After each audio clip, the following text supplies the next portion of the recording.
ಮೊದಲಿಗೆ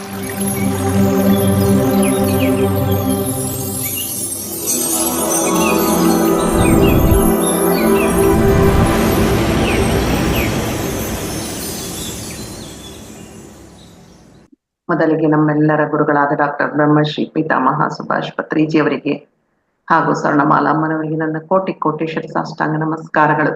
ನನಗೆ ಜನ್ಮ ನೀಡಿದ ತಂದೆ ತಾಯಿಗಳಿಗೆ ಹಾಗೂ ನನ್ನ ಪ್ರಥಮ ಗುರುಗಳಾದ ಶ್ರೀಮತಿ ಮನೋರಮಾ ಮೇಡಮ್ ರವರಿಗೆ ನನ್ನ ಹೃದಯಪೂರ್ವಕ ನಮಸ್ಕಾರಗಳು. ಇಂತಹ ಅದ್ಭುತವಾದ ಅವಕಾಶವನ್ನು ನೀಡಿದ ರಂಗನಾಥ್ ಸಾರಿಗೂ ಮತ್ತು ಅವರ ಟೀಮ್ನ ಎಲ್ಲ ಧ್ಯಾನಿಗಳಿಗೂ ನನ್ನ ವಂದನೆಗಳು. ಈ ದಿನ ಈ ಜೂಮ್ನಲ್ಲಿ ಭಾಗವಹಿಸಿದ ಎಲ್ಲ ಆತ್ಮ ಬಂಧುಗಳಿಗೆ ನನ್ನ ನಮನಗಳು. ಇಂಥ ಅದ್ಭುತವಾದ ಒಂದು ಗ್ರಂಥವನ್ನು ನಮಗೆ ನೀಡಿ ಅದನ್ನು ಇಲ್ಲಿ ಪ್ರಸ್ತುತಪಡಿಸುವ ಅವಕಾಶವನ್ನು ಕೊಟ್ಟ ಆಂಜನೇಯನಿಗೆ ನನ್ನ ಅನಂತ ಆತ್ಮಪೂರ್ವಕ ನಮನಗಳು. ಓಕೆ ಮಾಸ್ಟರ್, ಇವತ್ತಿನ ಒಂದು ಟಾಪಿಕ್ ಇಮ್ಮಾರ್ಟಲ್ ಟಾಕ್ ಅಂತದ್ದು ತುಂಬಾ ತುಂಬಾ ಒಳ್ಳೆ ಪುಸ್ತಕ ಇದು. ಇದು ಆಕ್ಚುಲ್ ಆಗಿ ಇಂಗ್ಲಿಷ್ ನಲ್ಲಿದೆ. ಅದನ್ನ ತೆಲುಗಿನಲ್ಲಿ ಒಬ್ರು ಲೈಟ್ ವರ್ಕರ್ಸ್ ನಲ್ಲಿ ಅಂದ್ರೆ ಗ್ರಂಥಾಲಯ ಅಂತೇಳಿ ಒಂದು ಇದಿದೆ, ಅಂದ್ರೆ ಪುಸ್ತಕಗಳನ್ನು ಓದ್ತಾ ಹೋಗೋದು, ಹೇಳೋದು ಅದ್ರ ಬಗ್ಗೆ. ಅದನ್ನ ನಾವು ಈಗ ಕನ್ನಡದಲ್ಲಿ ತರ್ತಾ ಇದ್ದೀವಿ. ಅದಕ್ಕಾಗಿ ತೆಲುಗಿನಲ್ಲಿ ನಮಗೆ ಅಡ್ವೈಸ್ ಮಾಡಿದ ದೀಪ್ತಿ ಮೇಡಮ್ಗೂ ಅವರೆಲ್ಲರಿಗೂ ನನ್ನ ನಮನಗಳು. ಏನಿದು ಇಮ್ಮಾರ್ಟಲ್ ಟಾಕ್ ಅಂತ? ಆಂಜನೇಯ ಅಂತಂದ್ರೆ ನಮ್ಗೆಲ್ಲರಿಗೂ ಗೊತ್ತು, ಒಂದು ಸೇವೆಗೆ ಭಕ್ತಿಗೆ ಪ್ರತೀಕಾತ. ರಾಮನ ಆತ್ಮೀಯ ಬಂಟ ಹಾಗೂ ಆತನ ಇನ್ನೊಂದು ಕ್ವಾಲಿಟಿ ಏನು ಅಂದ್ರೆ ಚಿರಂಜೀವಿಯಾಗಿದ್ದಾನೆ ಅಂತಂದ್ರೆ ಇನ್ನೂ ಇಲ್ಲಿಯವರೆಗೂ ಈ ಕಲಿಯುಗದಲ್ಲೂ ಆತ ಬದುಕಿದ್ದಾನೆ ಅಂತ ತುಂಬಾ ಜನ ಹೇಳ್ತಾರೆ. ಹಿರಿಯ ಮಾಸ್ಟರ್ಸ್ ಹೇಳ್ತಾರೆ, ಎಷ್ಟೋ ಜನ ನೋಡಿದರೆ ಅಂದ್ರೆ ಆತನಿಗೆ ಚಿರಂಜೀವಿ ಅಂತ ಹೇಳ್ತಾರೆ. ಈ ಚಿರಂಜೀವಿ ಆದ ಆಂಜನೇಯ ಹಲವಾರು ಮಾತುಗಳನ್ನು ನಮಗೆ ಹೇಳಿದ್ದಾರೆ ಆ ಪುಸ್ತಕದಲ್ಲಿ.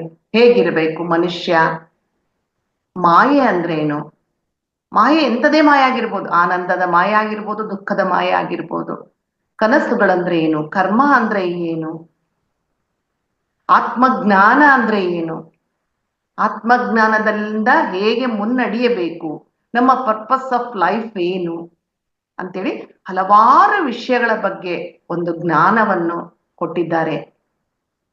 ಆ ಒಂದು ಇಮ್ಮಾರ್ಟಲ್ ಟಾಕ್ ಅಂದ್ರೆ ಚಿರಂಜೀವತ್ವ ಸಂಭಾಷಣೆಗಳು ಅಂತ ಹೇಳ್ತಾರೆ. ಅದನ್ನ ಹೇಗೆ ಪ್ರಸ್ತುತಪಡಿಸ್ತಾ ಹೋಗ್ತಾರಂತ ನೋಡೋಣ. ಅದು ಒಂದು ಫಸ್ಟ್ಗೆ ಹೇಳ್ತಾರೆ, ಫಸ್ಟ್ಗೆ ಒಂದು 3 ವ್ಯಕ್ತಿಗಳು ಬರ್ತಾರೆ.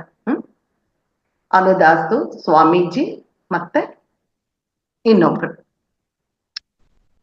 ಆ ಒಂದು ಅಲ್ಲಿ ಒಂದು ಅರಣ್ಯ, ಅಲ್ಲಿ ಗಿರಿಜನರು ತಮ್ಮ ತಮ್ಮ ಕೆಲಸಗಳನ್ನು ಮಾಡಿಕೊಳ್ತಾ ಇದ್ದಾರೆ.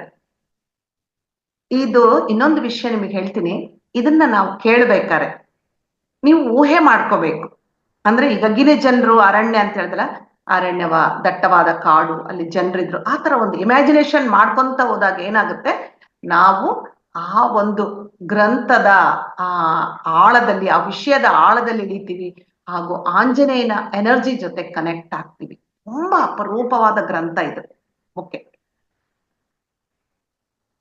ಅಲ್ಲಿ ಎಲ್ಲ ಮಾಮೂಲಾಗಿದೆ. ಗಿರಿಜನರ ಸಮೂಹ ತಮ್ಮ ತಮ್ಮ ಕೆಲಸಗಳನ್ನೆಲ್ಲ ಮಾಡ್ಕೊಂತಾರೆ. ಅಲ್ಲಿ ಒಂದು ಅನ್ಯಾಚುರಲ್ ಅಂದ್ರೆ ಅಸಾಧಾರಣವಾದದ್ದು ಏನಪ್ಪಾ ಅಂತಂದ್ರೆ, ಅಲ್ಲಿ 3 ವ್ಯಕ್ತಿಗಳು ಆ ಸಮೂಹವನ್ನೆಲ್ಲ ಗಮನಿಸ್ತಾ ಇದ್ದಾರೆ. ಅಷ್ಟೆಲ್ಲ ಅವ್ರನ್ನ ಹೇಗಾದ್ರೂ ಮಾಡಿ ಭೇಟಿ ಮಾಡ್ಬೇಕಂತ ಅನ್ಕೊಳ್ತಾ ಇದ್ದಾರೆ. ಅವ್ರು ಯಾರು? ಅನುದಾಸ್, ಸ್ವಾಮೀಜಿ ಮತ್ತು ಬ್ರಹ್ಮಚಾರಿಜಿ. ಒಂದು ಸಲ ಸ್ವಾಮೀಜಿ ಹೇಳ್ತಾರೆ, ನಾವು ಅಂದ್ಕೊಂಡ ಹಾಗೆ ಈ ಗಿರಿಜನರಲ್ಲಿ ಯಾವುದೇ ಒಂದು ಪ್ರತ್ಯೇಕತೆ ಇಲ್ಲ, ಇವರಲ್ಲಿ ಯಾವ ಶಕ್ತಿನೂ ಇಲ್ಲ, ಇವರು ಯಾವ ಅದೃಶ್ಯ ಶಕ್ತಿಯನ್ನು ನೋಡಲಾರರು, ಅದರಲ್ಲೂ ಹನುಮಂತನನ್ನು ನೋಡಲು ಸಾಧ್ಯವೇ ಇಲ್ಲ. ಯಾಕೆಂದ್ರೆ ಆಂಜನೇಯ ಅವರಿಗೆಲ್ಲ ಕಾಣಿಸ್ತಾನೆ, ನಾವು ನೋಡ್ಬೇಕು ಅಂತ ಒಂದು ಉದ್ದೇಶದಿಂದ ಅವರೆಲ್ಲ ಅಲ್ಲಿ ಬಂದಿರ್ತಾರೆ.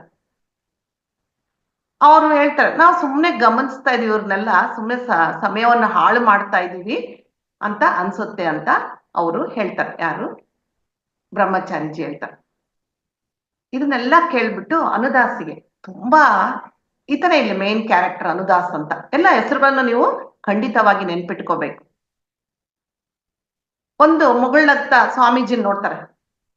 ಹಾಗೆ ನಿಧಾನವಾಗಿ ತಮ್ಮ ಒಂದು ಹಿಂದಿನ ಕಾಲವನ್ನು ಅಂದ್ರೆ ಗತವನ್ನು, ಕಳೆದು ಹೋದ ಕಾಲವನ್ನು ಅವರು ನೆನ್ಪು ಮಾಡ್ಕೊಳ್ತಾರೆ. ಅವ್ರು ತಮ್ಮ ಬಾಲ್ಯಕ್ಕೆ ಹೊರಟೋಗ್ತಾರೆ. ಯಾರು? ಅನುದಾಸ್. ಅವರು 5 ವರ್ಷ ಇದ್ದಾಗ ಆಂಜನೇಯನ ಹೆಸರೇ ಕೇಳಿರೋದಿಲ್ಲ, ಒಂದು ಫೋಟೋ ಸಹ ನೋಡಿರೋದಿಲ್ಲ, ಯಾರ ಆಂಜನೇಯ ಅಂತಾನೂ ಗೊತ್ತಿರಲ್ಲ ಅವರಿಗೆ. ಆದ್ರೆ ಅವರು ತುಂಬಾ ತುಂಬಾ ಶ್ರೀಮಂತರಿರ್ತಾರೆ. ಎಷ್ಟು ಶ್ರೀಮಂತರು, ಲಕ್ಸುರಿಯಸ್ ಲೈಫ್ ಲೀಡ್ ಮಾಡ್ತಾ ಇರ್ತಾರೆ. ಅವರು ಎಲ್ಲಿರ್ತಾರೆ? ಟೊರೆಂಟೊ ನಗರದಲ್ಲಿ ಇರ್ತಾರೆ. ಆದ್ರೆ ಇದ್ದಕ್ಕಿದ್ದ ಹಾಗೆ ಏನಾಗುತ್ತೆ, ಅವರ ಹೆಂಡತಿಯ ಮರಣ ಆಗುತ್ತೆ. ಯಾರಿಗಾದ್ರೂ ದುಃಖ ತಾನೆ, ಹೆಂಡತಿ ಹೋದ ತಕ್ಷಣ ಅವ್ರು ತಮ್ಮ ಜೀವನವನ್ನೇ ಬದಲಾಯಿಸ್ಕೊಂಡ್ ಬಿಡ್ತಾರೆ. ಅಂದ್ರೆ ದುಃಖ ಏನ ಒಂದು ಆನಂದದ ತುದಿಯಲ್ಲಿದ್ರು ಪೂರ್ತಿ ಕೆಳಗಡೆ ಬಂದ್ಬಿಡ್ತಾರೆ. ಅಷ್ಟೇ ಅಲ್ಲ, ವಯಸ್ಸಿಗೆ ಬಂದ ಮಗ ಡ್ರಗ್ಸ್ ನ ಮೊರೆ ಹೋಗ್ತಾನೆ. ನೋಡ್ರಿ, ಇದೆಲ್ಲ ಭಗವಂತನ ಆಟ. ಯಾಕೆಂದ್ರೆ ಎಲ್ಲ ಚೆನ್ನಾಗಿದ್ದಾಗ ಯಾರೂ ಬರೋದಿಲ್ಲ. ಏನಾದ್ರೂ ದುಃಖ ಆದಾಗ, ಎಲ್ಲವನ್ನು ಕಳೆದುಕೊಂಡಾಗ ಆಧ್ಯಾತ್ಮದ ಮೊರೆ ಹೋಗ್ತಾರೆ. ನಿಜ ತಾನೇ ಇದು? ಅಷ್ಟೇ ಅಲ್ಲ, ಆ ಮಗ ಆ ಡ್ರಗ್ಸಿನ ಒಂದು ಅಭ್ಯಾಸಕ್ಕೆ ಬಿದ್ದು ಬಿದ್ದು ಬಿದ್ದು ಕೊನೆಗೆ ಒಂದು ದಿವಸ ಅವನು ಸಹ ಮರಣ ಹೊಂದುತ್ತಾನೆ. ನೋಡ್ರಿ, ಆತನ ಹತ್ರ ಎಷ್ಟು ದುಡ್ಡಿತ್ತು, ಆಸ್ತಿ ಇತ್ತು, ವೈಭೋಗ ಇತ್ತು, ಆದ್ರೂ ಸಹ ಹೆಂಡತಿ ಮಕ್ಕಳನ್ನ ಕಾಪಾಡ್ಲಾರ್ದೆ ಹೋಗ್ತಾನೆ.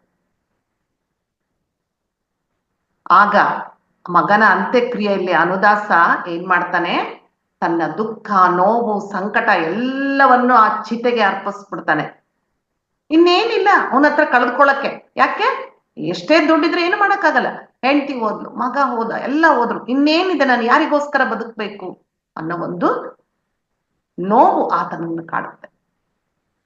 ಆತನಲ್ಲಿ ಕಳೆದುಕೊಳ್ಳಲು ಏನು ಇರಲ್ಲ. ಅಂತ್ಯಕ್ರಿಯೆಯನ್ನು ಮುಗಿಸ್ಕೊಂಡು ಅವರ ಅಣ್ಣನ ಜೊತೆ ಅವರು ಕಾರ್ನಲ್ಲಿ ಹೋಗ್ತಾ ಇರ್ತಾರೆ. ಕಾರ್ನಲ್ಲಿ ಹೋಗುವಾಗ ಮುಂದೆ ಒಂದು ಕಾರಿನ ಮೇಲೆ ಒಂದು ಆಕಾರವನ್ನು ನೋಡ್ತಾರೆ ಅವರು. ಯಾರು? ಅನುದಾಸ್. ವಿಚಿತ್ರವಾಗಿರುತ್ತೆ ಆಕಾರ. ಮನುಷ್ಯನ ದೇಹ, ಕೋತಿಯ ಮುಖ, ಬಾಲ ಎಲ್ಲ ಇರುತ್ತೆ. ಅವ್ರಿಗೆ ಆಶ್ಚರ್ಯ ಆಗುತ್ತೆ, ಯಾಕಂದ್ರೆ ಯಾವತ್ತೂ ನೋಡಿರಲ್ಲ. ಅಣ್ಣ ನೋಡು, ಅಲ್ಲಿ ಆ ಒಂದು ಪ್ರಾಣಿ ತರ ಕಾಣ್ತಾ ಇದೆ, ಏನು ಅಂತಂದ್ರೆ ಅವ್ರು ನೋಡೋದ್ರಲ್ಲಿ ಅದು ಇರೋದೇ ಇಲ್ಲ ಆ ಆಕಾರ. ಆದ್ರೆ ಏನ್ ಕಾಣಿಸುತ್ತೆ, ನಾರ್ಮಲ್ ಆಗಿ ಒಂದು ಜಂಡ ತರ ಹಾಕಿರ್ತಾರೆ ಕೆಲವರು ಕಾರುಗಳಿಗೆ. ಆ ಕಾರಿನ ಮೇಲೆ ಒಂದು ಜಂಡ ಇರುತ್ತೆ, ಜಂಡದ ಒಳಗಡೆ ಒಂದು ಕೋತಿಯ ಚಿತ್ರ ಇರುತ್ತೆ. ಇಷ್ಟೇ ಕಾಣಿಸ್ತದ ಅವ್ರ ಅಣ್ಣಗೆ. ಏನ್ ಮಾಡಕ್ ಆಶ್ಚರ್ಯ ಆಗುತ್ತೆ ಅವನಿಗೆ. ಏನಿದು, ಎಷ್ಟು ಚೆನ್ನಾಗಿ ಕಾಣಿಸ್ತು, ನಂಗೆ ಬಾಲ ಇತ್ತು, ದೊಡ್ಡ ಪ್ರಾಣಿ, ಕೋತಿಯ ಮಕ ಇದೆ, ನಮ್ಮ ಅಣ್ಣ ಕಂಡಿಲ್ಲ ಅಂದ್ರೆ ಏನು ಅಂತ ತುಂಬಾ ಆಶ್ಚರ್ಯ ಆಗುತ್ತೆ ಅವ್ರಿಗೆ. ಅವ್ರಿಗೆ ಅಣ್ಣಗೆ ಏನ್ ಅನ್ಕೊಂತಾರೆ, ಏನ ಬಿಡು ಪಾಪ, ಮಗನ್ ಕಳ್ಕೊಂಡು ದುಃಖದಲ್ಲಿದ್ದಾರೆ, ಯಾವುದೋ ಒಂದು ಭ್ರಮೆ ಏನೋ ಕಂಡಿರುತ್ತೆ ಅಂತ ಅವರು ಸುಮಾರು ಅದನ್ನ ಅಷ್ಟಾಗಿ ಡೀಪ್ ಆಗಿ ತೆಗೆದುಕೊಳ್ಳೋದಿಲ್ಲ.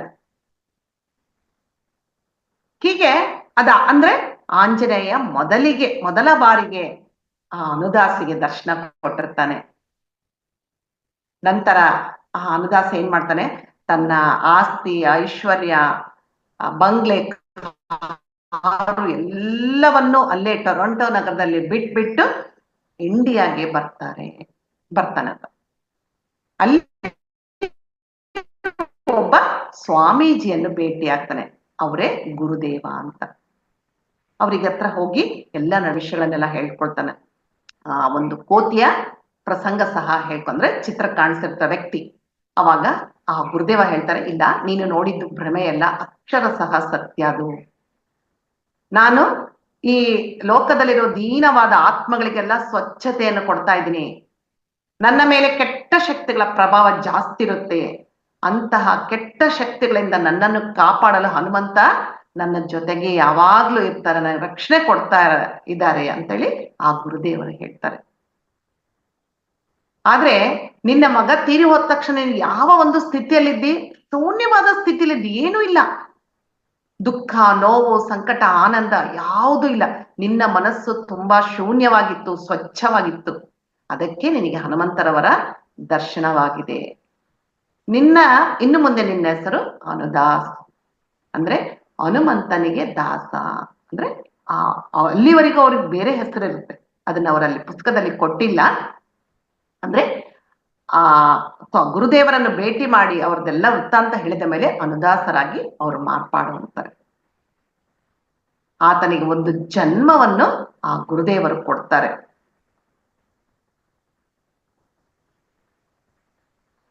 ಆಗ ಗುರುದೇವರು ಆ ಜೆಂಡಾ ಕೇವಲ ಒಂದು ಚಿತ್ರದ ಹಾಗೆ ನಿನಗೆ ಕಾಣ್ತಾ ಇದೆ, ಆದ್ರೆ ನಮಗೆಲ್ಲ ನೆನಪಿರ್ಬೋದಲ್ಲ, ಕುರುಕ್ಷೇತ್ರ ಯುದ್ಧದಲ್ಲಿ ಇಮ್ಯಾಜಿನ್ ಮಾಡ್ಕೊಳ್ರಿ. ರಥಗಳೆಲ್ಲ ಇರ್ತವೆ, ಅರ್ಜುನ ರಥನ ಕೂಡ ತರ್ತಾನೆ, ಕೃಷ್ಣ ಸಾರಥ್ಯ ವಹಿಸಿರ್ತಾನೆ. ಆ ರಥದ ಮೇಲೆ ಒಂದು ಜೆಂಡಾ ಆ ಜೆಂಡಾದಲ್ಲಿ ಕಪಿರಾಜ ಇರ್ತಾನೆ. ಅದು ನೋಡಕ್ಕೆ ಜೆಂಡಾ ಕಪಿರಾಜ ಅಷ್ಟೇ ಶತ್ರುಗಳಿಗೆ ಕಾಣದು.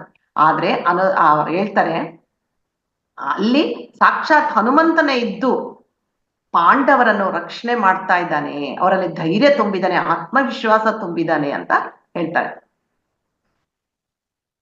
ಅವಾಗ ಮತ್ತೆ ಹೇಳ್ತಾರೆ, ಅನುದಾಸ್ ಹೇಳ್ತಾನೆ ಗುರುದೇವನ ಕತೆ, ಗುರುದೇವ ನಾನು ಹೆಂಡತಿ ಮಕ್ಕಳನ್ನು ಕಳೆದುಕೊಂಡು ತುಂಬಾ ದುಃಖದಲ್ಲಿದೆ, ಒಂದು ಶೂನ್ಯವಾದ ಸ್ಥಿತಿಗೆ ಬಂದಿದ್ದೇನೆ, ಅದಕ್ಕೋಸ್ಕರ ನನಗೆ ಆಂಜನೇಯ ದರ್ಶನ ಕೊಟ್ಟಿದ್ದಾನೆ, ಆದ್ರೆ ಅಂತ ಸ್ಥಿತಿ ಮತ್ತೆ ನನಗೆ ಸಿಗುತ್ತಾ ಅಂತ ಕೇಳ್ತಾನೆ. ಅವಾಗ ಹೇಳ್ತಾರೆ, ಸ್ವಚ್ಛವಾದ ಆತ್ಮ ಅಂದ್ರೆ ಏನು, ತಾನು ಯಾರು, ಎಲ್ಲಿಂದ ಬಂದಿದ್ದೇನೆ, ನನ್ನ ಕೆಲಸವೇನು ಅಂತ ಇರುತ್ತಲ್ಲ, ಅದೇ ನಿಜವಾದ ಆತ್ಮ. ಯಾರು ಇಂತಹ ಆತ್ಮನು ಹೊಂದಿರ್ತಾರೋ ಅವರೇ ನಿಜವಾದ ದೇವರು.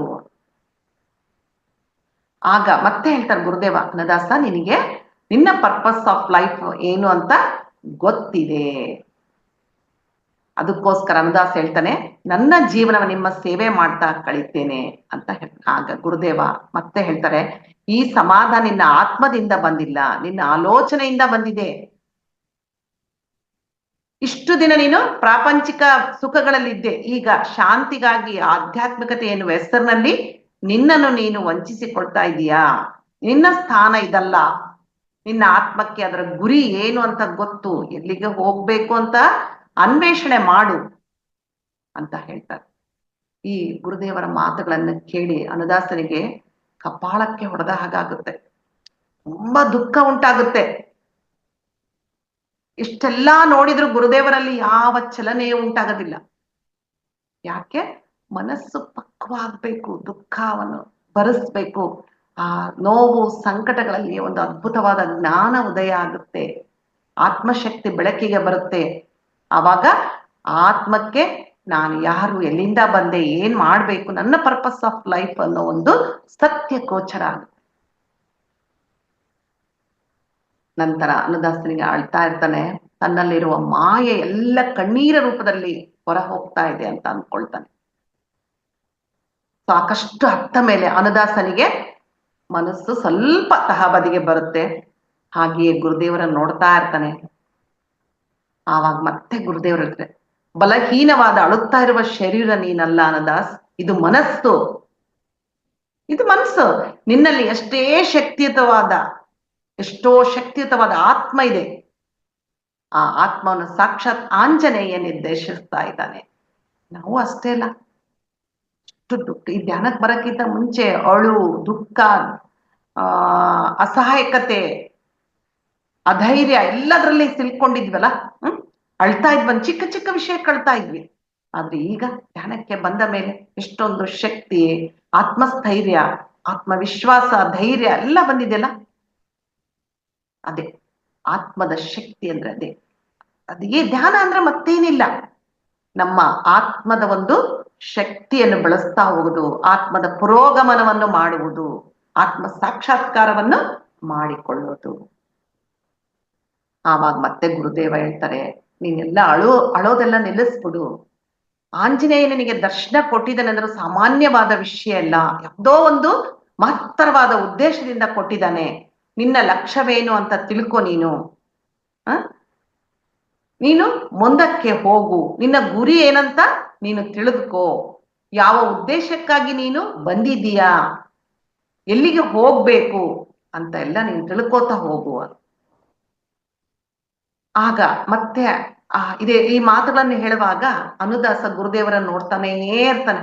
ಯಾವುದೋ ಒಂದು ಕಾಂತಿ ಆತನಲ್ಲಿ ಕಾಣಿಸುತ್ತೆ.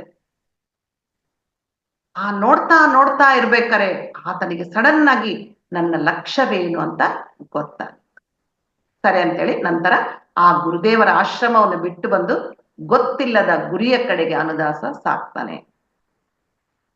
ತನ್ನ ಮನಸ್ಸನ್ನು ನಿಗ್ರಹಿಸಲು ಮುಂದಾಗುತ್ತಾನೆ.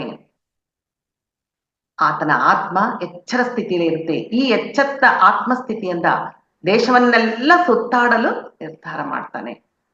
ಎಲ್ಲ ಪಟ್ಟಣ, ಹಳ್ಳಿಗಳು, ಜನರು, ಸಂಪ್ರದಾಯಗಳನ್ನೆಲ್ಲವನ್ನು ನೋಡ್ತಾ ಬರ್ತಾನೆ. ಹೀಗೆ ಸಂಚಾರ ಮಾಡುತ್ತಾ ಮಾಡ್ತಾ ಮಾಡುತ್ತಾ ಎಲ್ಲಿ ಫಸ್ಟ್ ನಾನು ಹೇಳಿದ್ದಲ್ಲ, ಮೂವರು ಗಿರಿಜನರನ್ನು ಗಮನಿಸ್ತಾ ಇದ್ರ ಆ ಗಿರಿಜನರು ಇರುವ ಒಂದು ಪ್ರದೇಶಕ್ಕೆ ತಲುಪ್ತಾನೆ. ಅಲ್ಲಿಗೆ ಬಂದ ತಕ್ಷಣ ಗೊತ್ತಿಲ್ಲದೆ ಏನೋ ಒಂಥರ ಸಮಾಧಾನ, ನೆಮ್ಮದಿ ಗೊತ್ತಾಗುತ್ತಾನೆ. ಅಂದ್ರೆ ನಾನು ಸರಿಯಾದ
ಏನೋ ನೆಟ್ವರ್ಕ್ ಇಶ್ಯೂ ಆಗಿದೆ. ಮೇಡಮ್ ಲೆಫ್ಟ್ ಆಗಿದ್ದಾರೆ, ಮತ್ತೆ ಜಾಯ್ನ್ ಆಗ್ಬೋದು.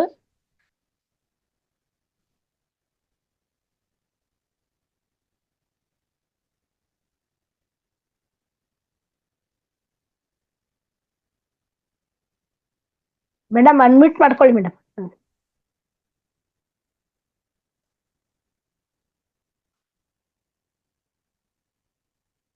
ಅನ್ಮ್ಯೂಟ್ ಮಾಡ್ಕೊಳ್ಳಿ ಮೇಡಮ್ ತಾವು.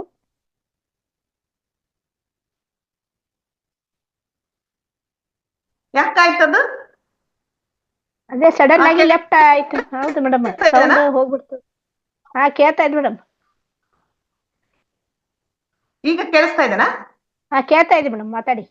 ಹಾ, ಓಕೆ ಓಕೆ ಓಕೆ.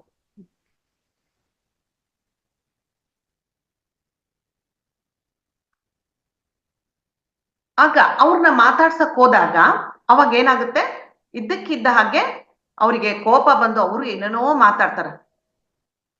ಆಗ ಅವ್ರಿಗೆ ಏನನ್ಸತ್ತೆ, ಇವತ್ತಿಗೆ ಇಷ್ಟು ಸಾಕು, ಇವ್ರನ್ನ ಮತ್ತೆ ಇನ್ನೂ ಮಾತಾಡ್ಸಿರಿ, ಇನ್ನೂ ಅವರಿಗೆ ಬೇಸರ ಆಗುತ್ತೆ, ಕೋಪ ಬರುತ್ತೆ ಅಂತ ಅಲ್ಲಿಂದ ಮೂವರು ಈ ಕಡೆ ಬಂದ್ಬಿಡ್ತಾರೆ. ಆ ಗಿರಿಜನರ ಗುಂಪಿನಲ್ಲಿ ಹೆಂಗಸರು ಸಹ ಇರ್ತಾರೆ. ಇವ್ರು ಏನ್ ಮಾಡ್ತಾರೆ, ಸಡನ್ ಆಗಿ ಆ ಯುವಕರನ್ನ ಏನು ಅಬ್ಸರ್ವ್ ಮಾಡ್ತಾ ಇದ್ರಲ್ಲ, ಸಡನ್ ಆಗಿ ಆ ಹೆಂಗಸರನ್ನ ಅಬ್ಸರ್ವ್ ಮಾಡಕ್ಕೆ ಶುರು ಮಾಡ್ತಾರೆ. ಇದ್ದಕ್ಕಿದ್ದಾಗೆ ಆ ಹೆಂಗಸರ ಗುಂಪಿನಲ್ಲಿ ಒಬ್ಬ ಸ್ತ್ರೀ ಫಿಟ್ಸ್ ಬಂದು ಕೆಳಗಡೆ ಬಿದ್ದು ಒದ್ದಾಡ್ತಾ ಇರ್ತಾಳೆ. ಇವರೆಲ್ಲ ಜೊತೆಗಿರ್ತಾರಲ್ಲ, ಅವರೆಲ್ಲ ಹೆದರಿಕೆ ಆಗ್ಬಿಟ್ಟು ಅವರು ಏನ್ ಮಾಡ್ತಾರೆ, ಕಾಲು ಕೈ ಎಲ್ಲ ತಿಕ್ತಾ ಇರ್ತಾರೆ, ಆದ್ರೂ ಸಹ ಕಡಿಮೆ ಆಗೋದಿಲ್ಲ. ಆಮೇಲೆ ಅವ್ರು ಏನ್ ಮಾಡ್ತಾರೆ, ಅವಳ ಒಂದು ಗುಡಿಸ್ಲಿಕ್ಕೆ ಕರ್ಕೊಂಡೋಗಿ, ಅಂದ್ರೆ ಓಪನ್ ಇರುತ್ತೆ ಗುಡಿಸ್ಲು ಅಂದ್ರೇನೆಲ್ಲ ಅಷ್ಟೊಂದು ಇದು ಇರೋದಿಲ್ಲ, ಆ ಮಂಚದ ಮೇಲೆ ಮಲಗಿಸ್ತಾರೆ. ಆದ್ರೂ ಅವಳಿಗೆ ಕಡಿಮೆ ಆಗೋದಿಲ್ಲ. ಸ್ವಲ್ಪ ಹೊತ್ತಾದ್ಮೇಲೆ ಆ ಹೆಂಗಸು ಸಮಾಧಾನ ಹೊಂದ್ತಾಳೆ.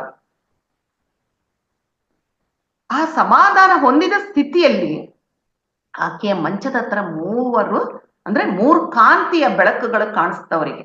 ಯಾರಿಗೆ? ಅನುದಾಸ ಅವ್ರು ಏನ್ ನೋಡ್ತಾ ಇರ್ತಾರೆ, ಸ್ವಾಮೀಜಿ ಮತ್ತು ಬ್ರಹ್ಮಚಾರಿಜಿ.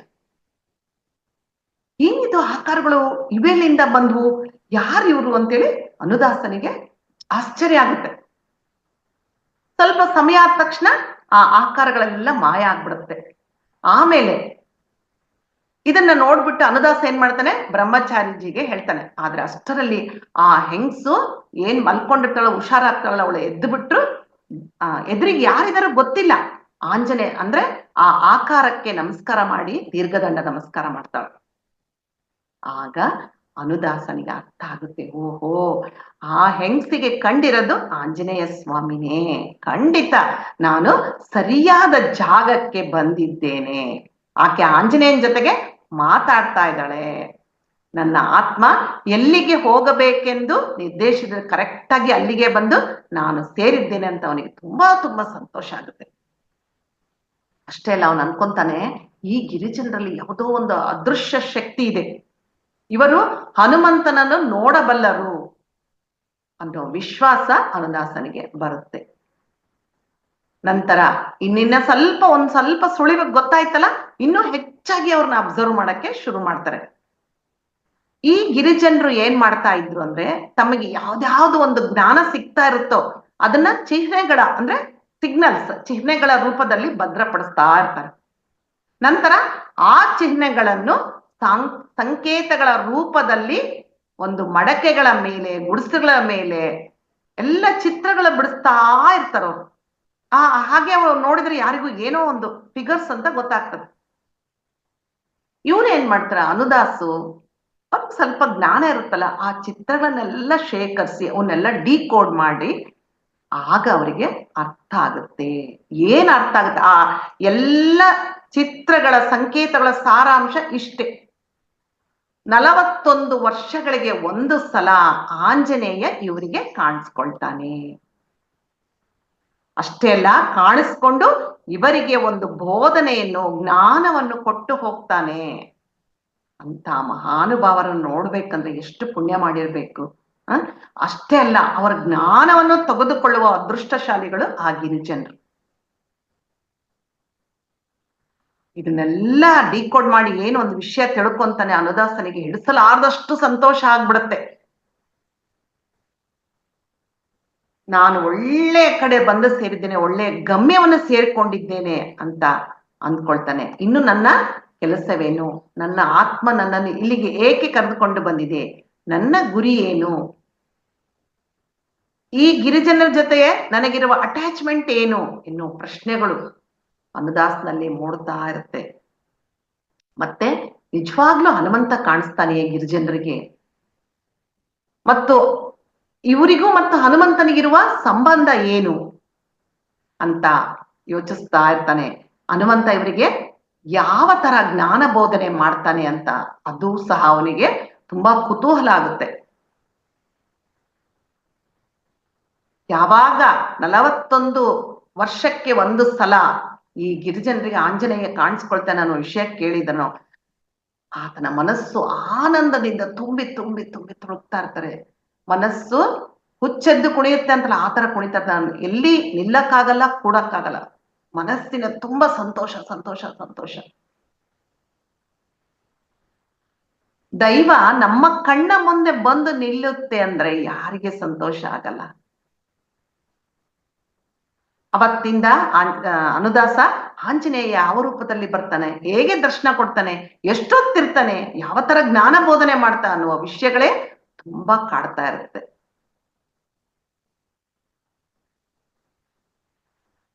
ನಂತರ ಅನುದಾಸನ ಏನ್ ಮಾಡ್ತಾನೆ, ಮತ್ತಷ್ಟು ಆ ಗಿರಿಜನರನ್ನು ಗಮನಿಸ್ತಾ ಹೋಗ್ತಾನೆ. ಹೀಗೆ ಗಮನಿಸ್ತಾ ಇರ್ಬೇಕಾದ್ರೆ ಆ ಗಿರಿಜನರಲ್ಲಿ ಒಂದು ಸಂಘರ್ಷ ಉಂಟಾಗುತ್ತೆ. ಆ ಗಿರಿಜನರಂದ್ರೆ ಒಬ್ಬ ನಾಯಕ ಇದ್ದೇ ಇರ್ತಲ್ಲ, ನಾವಾಗಿ ಈಗ ಪೊಲಿಟಿಕಲ್ ಲೀಡರ್ಸ್ ಯಾವ ತರ ಇರ್ತಾರೋ ಆ ತರ ಇರ್ತಾರೆ. ಆತನ ಹೆಸರು ಬಾಬಾ, ಆತನ ಹೆಂಡತಿ ಹೆಸರು ಮಾತಾ. ಏನು ಸಾಮಾನ್ಯವಾಗಿ ಯಾವ್ದಾದ್ರು ಜಗಳ ನಡಿಬೇಕಾದ್ರೆ ಹೆಡ್ ಆಫ್ ದ ವಿಲೇಜ್ ಬರ್ತಾರಲ್ಲ, ಅದೇ ತರ ಬಾಬಾ ಮತ್ತು ಮಾತಾ ಆ ಜಗಳ ನಡೆಯುವ ಸ್ಥಳಕ್ಕೆ ಬರ್ತಾರೆ. ಅಲ್ಲಿ ಏನು ಅಂದ್ರೆ, ಅಲ್ಲಿ ಇಬ್ರು ಹೆಂಗಸರಿರ್ತಾರೆ, ಸುಚಿತಾ ವಿಚಿತಾ ಅಂತ. ಅಷ್ಟೇ ಅಲ್ಲ, ಒಂದು ಚಿಕ್ಕ ಮಗು, ಚಿತ್ತ ಎನ್ನುವ ಮಗು ಸಹ ಇರುತ್ತೆ. 2 ವರ್ಷ 3 ವರ್ಷ ಇದ್ರೆ ಹೆಚ್ಚೆಚ್ಚು. ಜಗಳ ಏನಪ್ಪಾ ಅಂದ್ರೆ, ಈಕಿ ಸುಚಿತಾ ಇದು ತನ್ನ ಮಗು ಅಂತ ವಾದಿಸ್ತಾಳೆ. ವಿಚಿತ್ರ ಕೂಡ ಇದು ತನ್ನ ಮಗು ಅಂತ ವಾದಿಸ್ತಾಳೆ. ಇಬ್ರು ಅಷ್ಟೇ. ಆ ಮಗುಗೆ ಏನು ಹೇಳಕ್ ಬರಲ್ಲ, ಯಾರು ತನ್ನ ತಾಯಿ ಅಂತ ಒಂದು ಕ್ವಶನ್ ಮಾರ್ಕ್ ಆ ಮಗುಗೂ ಸಹ ಇರುತ್ತೆ. ಬಾಬಾಗೆ ಅಂದ್ರೆ ಹೆಡ್ ಆಫ್ ದ ಫ್ಯಾಮಿಲಿ ಹೇಗೆ ಇದನ್ನ ಪರಿಹಾರ ಮಾಡ್ಬೇಕಪ್ಪ ತುಂಬಾ ಜ್ಞಾನ ಇರುತ್ತೆ. ಅಷ್ಟಿಲ್ದೆ ಅವರು ಹೆಡ್ ಆಫ್ ದ ವಿಲೇಜ್ ಮಾಡೋದಿಲ್ಲ. ಏನ್ ಮಾಡ್ಬೇಕು, ಯಾವ ತರ ಇಲ್ಲಿ ಇಬ್ರು ನೋಡ್ತಾನೆ ಮಕ್ಕ ಅನ್ಸುತ್ತಲ್ಲ, ನಿಜವಾದ ತಾಯಿ ಯಾರು ಅವ್ರಿಗೆ ಗೊತ್ತಾಗ್ಬಿಡುತ್ತಲ್ಲ. ಇಬ್ರು ಮಕ್ಕ ನೋಡಿದಾಗ ಇಬ್ರಲ್ಲೂ ಪ್ರೀತಿ ಇರುತ್ತೆ, ಎಮೋಷನ್ಸ್ ಇರುತ್ತೆ, ಎಲ್ಲ ಇರುತ್ತೆ. ಆದ್ರೆ ನಿರ್ಧಾರ ತಗೊಳ್ಳೋದು ಹೇಗೆ? ಆಗ ಬಾಬಾ ಅನ್ಕೊಳ್ತಾನೆ, ಯಾವ ಭಾವೋದ್ವೇಗಗಳಿಂದ ಇದನ್ನ ತೀರ್ಪು ಕೊಡಬಾರ್ದು, ಇದಕ್ಕೆ ಆಧಾರಗಳು ಬೇಕು. ಆ ಆಧಾರಗಳ ಮೇಲೆ ಈಗ ಹೆಂಗು ನಮ್ ಕೋರ್ಟ್ ಇದೆ, ಸಾಕ್ಷಿಗಳ ಮೂಲಕ ಅದರ ಆಧಾರದ ಮೇಲೆ ಹೇಗೆ ತೀರ್ಪು ಕೊಡ್ತಾರೆ, ಅದೇ ತರ ಇದಕ್ಕೂ ಸಹ ಆಧಾರ ಬೇಕು. ಅವಾಗ ಬಾಬಾ ಏನ್ ಮಾಡ್ತಾರೆ, ಆತನಿಗೆ ಮೀರಿದಿದೆಲ್ಲ ಹೇಗೆ ಇದನ್ನು ಬಗೆಹರಿಸ್ಬೇಕೆಂಬುದೇ ಬಾಬಾಗೆ ಗೊತ್ತಾಗಲ್ಲ. ಸರಿ ಆಯ್ತು, ಗಟ್ಟಿ ಮನಸ್ಸಿನಿಂದ ಹೇಳ್ತಾನೆ, ನೀವು ಇಬ್ರು ತಾಯಿ ಅಂತ ಹೇಳ್ತಾ ಇದ್ದೀರ, ಆದ್ರೆ ಇಬ್ರು ತಾಯಿ ಇರೋಕೆ ಸಾಧ್ಯನೇ ಇಲ್ಲ, ಒಬ್ರು ಮಾತ್ರ ಇರಕ್ಕೆ ಸಾಧ್ಯ. ನೀವು ನಿಜವಾಗ್ಲೂ ಒಪ್ಕೊಳ್ಳಿ, ತಪ್ಪು ಏನಂತ ಒಪ್ಕೊಳ್ಳಿ, ಇಲ್ಲಾಂದ್ರೆ ಆ ಭಗವಂತ ಕೊಡುವ ಶಿಕ್ಷೆ ತುಂಬಾ ಘೋರವಾಗಿರುತ್ತೆ. ಇಬ್ರು ಈ ತರ ಮಾತುಗಳಿಂದ ಇಬ್ರು ವಿಚಲಿತರಾಗೋದಿಲ್ಲ. ಅವಾಗ ವಿಚಿತ್ರ ಹೇಳ್ತಾಳೆ ಬಾಬಾ ಕಡೆ ನೋಡಿ, ಬಾಬಾ ನೀವೇ ಅಲ್ವೇ ನನಗೆ ಮಗುಗೆ 7ನೇ ದಿವಸ ನಾಮಕರಣ ಮಾಡಿದ್ದು, ಮಾತೆ ಕೊಡಿ ನೀವೇ ಅಲ್ಲವೇ ಡೆಲಿವರಿ ಮಾಡಿಸಿದ್ದು ಅಂತ ಹೇಳ್ತಾರೆ. ನಿಜ, ಅದು ಅವರಿಗೆಲ್ಲ ಗೊತ್ತಿರುತ್ತದೆ. ಆದ್ರೆ ಯಾರ ಮಗ ಅಂತ ಇವರು ತೀರ್ಮಾನ ಮಾಡಕ್ಕೆ ಆಗ್ತಾ ಇಲ್ಲಲ್ಲ ಅಂತ ಬಹಳ ಇಷ್ಟೆಲ್ಲ ಹೀಗೆ ಒಬ್ರ ಮೇಲೆ ಒಬ್ರು ಆರೋಪ ಮಾಡ್ತಾ ಇರ್ತಾರೆ. ಇಬ್ರು ಕೆಲವು ಸತ್ಯಗಳನ್ನು ಹೊರಗಡುತ್ತಾರೆ. ಕಡೆಗೆ ಇಷ್ಟೆಲ್ಲ ಆದ್ಮೇಲೆ ಏನ್ ಮಾಡ್ತಾರೆ, ಬಾಬಾ ಹೇಳ್ತಾನೆ, ಯಾರ ಮಗುನ ಆಗಿರ್ಲಿ ಇದನ್ನು ನ್ಯಾಯ ನಿರ್ಣಯ ಆಗ್ಲೇಬೇಕು. ಇಂತಹ ವಾದಗಳಲ್ಲಿ ಇಳಿಯೋದು ಬೇಡ. ಇದಕ್ಕೆ ಒಂದೇ ಪರಿಹಾರ, ನಮ್ಮ ಪೂರ್ವಿಕರ ಗುಹೆಗೆ ಹೋಗೋಣ. ಅಂದ್ರೆ ಪೂರ್ವಿಕರ ಗುಹೆ ಅಂತಂದ್ರೆ ಅಲ್ಲಿ ಏನಂದ್ರೆ, ಅಲ್ಲಿ ಹಿರಿಯ ಜೀವಗಳು ಇರ್ತವೋ, ಅವ್ರು ಏನಾದ್ರು ಬಂದು ಅದೃಶ್ಯ ರೂಪದಲ್ಲಿ ಮೆಸೇಜಸ್ ಕೊಡ್ತಾರೋ ಏನೋ ಗೊತ್ತಿಲ್ಲ, ಆ ತರ ಇರುತ್ತದು. ಅಲ್ಲಿ ಏನಂದ್ರೆ ತಮಗೆ ಸಾಧ್ಯವಾದುದನ್ನು ಅವರೇ ಪರಿಹಾರ ಮಾಡ್ಕೊಳ್ತಾ ಇರ್ತಾರೆ. ಅಕಸ್ಮಾತ್ ತಮಗೆ ಮೀರಿದ ಜಗಳಗಳು ಸಂಘರ್ಷಗಳು ಇದ್ರೆ ಏನ್ ಮಾಡ್ತಾರೆ, ಅವ್ರು ಅಲ್ಲಿ ಹೋಗಿ ತಮ್ಮ ಒಂದು ಮಾತುಗಳನ್ನು ಹೇಳ್ಬಿಟ್ಟು ತಮ್ಮ ಒಂದು ಜಗಳವನ್ನು ಪರಿಹಾರ ಮಾಡೋಕೆ ಕೇಳ್ಕೊಂಡಾಗ ಅಲ್ಲಿಂದ ಪರಿಹಾರ ಸಿಗ್ತಾರೆ. ಅದೇ ತರ ನಾವೆಲ್ಲರೂ ಹೋಗೋಣ. ಆ ಒಂದು ಗುಹೆ ಒಂದು ಪರ್ವತದ ಮೇಲೆ ಇರುತ್ತೆ. ಆ ಪರ್ವತ ಅಲ್ಲಿಗೆ ನಾವೆಲ್ಲ ಹೋಗೋಣ ಅಂತ ಹೇಳಿದ್ರೆ ಎಲ್ಲರೂ, ಆ ಬಾಬಾ, ಮಾತಾ, ಸುಚಿತ, ವಿಚಿತ, ಚಿತ್ತ, ಕೆಲವರು ಇಂಪಾರ್ಟೆಂಟ್ ಪರ್ಸನ್ಸ್ ಅವರೆಲ್ಲ ಹೋಗ್ತಾರೆ.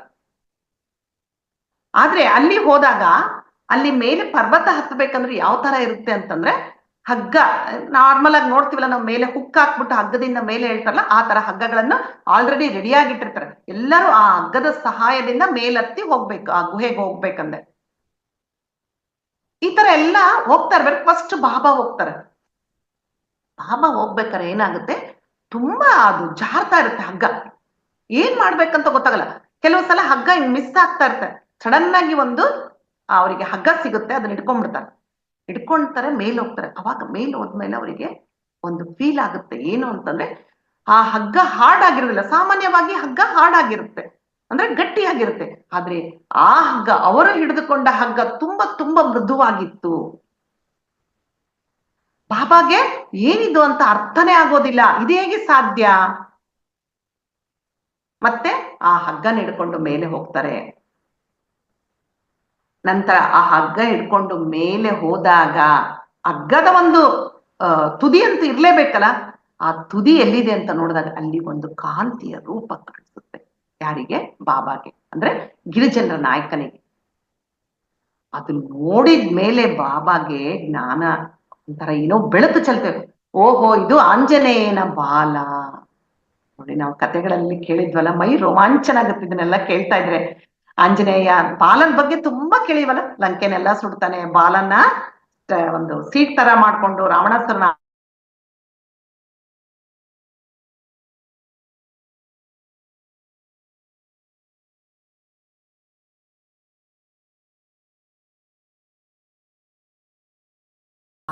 ಆಗ ಅನ್ಕೊಳ್ತಾನೆ, ನಾನ್ ಬಂದಿದ್ದು ಪೂರ್ವಿಕರ ದರ್ಶನ ಮಾಡಕ್ಕೆ, ಅವ್ರನ್ನ ಒಂದು ಸಜೆಷನ್ ಕೇಳಕ್ ಬಂದ್ರೆ ಆಂಜನೇಯನ ದರ್ಶನನೇ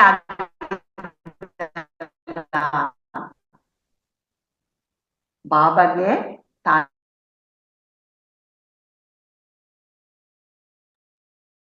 ಮೇಡಮ್ ಅದು ವಾಯ್ಸ್ ಬ್ರೇಕ್ ಆಗ್ತಾ ಇದೆ ಮೇಡಮ್.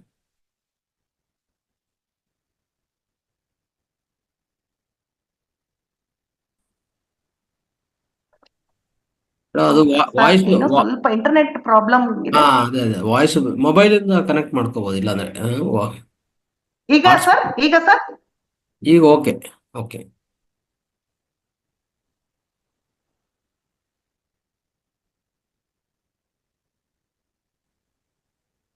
ಅದೇ ಇಂಟರ್ನೆಟ್ ಸ್ವಲ್ಪ ಏನೋ ಇದೆ, ಬೆಳಿಗ್ಗೆ ಆ ತರ ಇರ್ತಿರ್ಲಿಲ್ಲ. ಆಯ್ತು ಸರ್. ಈಗ ಸರ್ ಓಕೆ, ಎರಡೇ ನಿಮಿಷ ಸರ್. ಆಂಜನೇಯನ್ ಪ್ರೇ ಮಾಡ್ಕೊಂಡು ಮತ್ತೆ ಸ್ಟಾರ್ಟ್ ಮಾಡ್ತೀನಿ ಸರ್. Okay okay.